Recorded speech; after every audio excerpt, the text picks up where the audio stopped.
दोस्तों नमस्कार। इंदौर की जो घटना घटी है, इस घटना से कई चीज़ें सामने आई है जिसे हमें सीख लेना चाहिए। समाज में कोई भी बड़ी घटना घटती है तो उसका एक बड़ा प्रभाव होता है।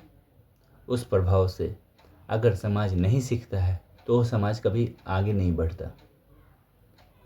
मसलन कि अभी तक जो सामने आया है, हालांकि देखिए कोर्ट का निर्णय ही फाइनल निर्णय होता है।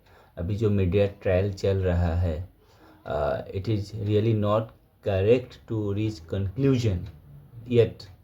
जो अभी तक हमें पता है पुलिस के माध्यम से, उससे पता चलता है कि जो लड़की है सोनम, वह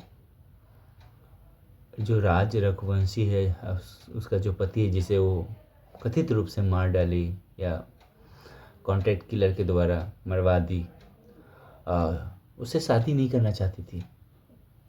हम देखते हैं कि ये बहुत कॉमन फैक्टर है।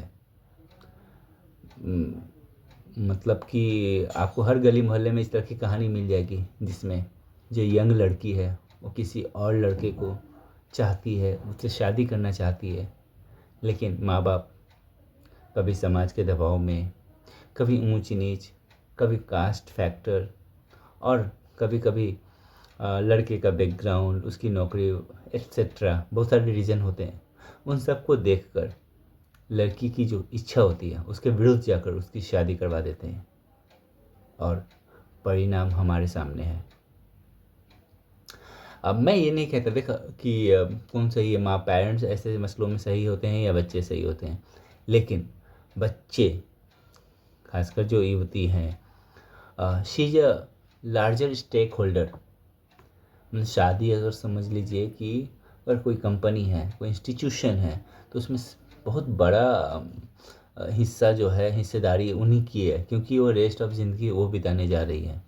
तो उसकी इच्छा का कदर करना बहुत ही ज़रूरी है, रिगार्डलेस कि आपका परिवार कितना शिक्षित है, अशिक्षित है, अमीर है, गरीब है, जैसे भी परिवार हो। लेकिन लड़की की इच्छा जानना बहुत ज़रूरी है और उसकी इच्छा का कद्र करना, ऑनर करना, इट इज़ वेरी इंपॉर्टेंट। नहीं तो पोस्ट मैरिज, अब देखिए लड़कियां इस तरह की घटना कर्म करेगी तो लड़की की ज़िंदगी बर्बाद, लड़के की ज़िंदगी बर्बाद, माँ बाप बस पछतावा और रोने के अलावा उनके पास कुछ और नहीं बचता। इसलिए जब भी बच्चों की शादी की बात हो तो बच्चों की सुने ज़रूर, उसको ध्यान में रखते हुए आप फैसला लें। ज़बरदस्ती थोपे नहीं, ब्लैकमेल ना करें।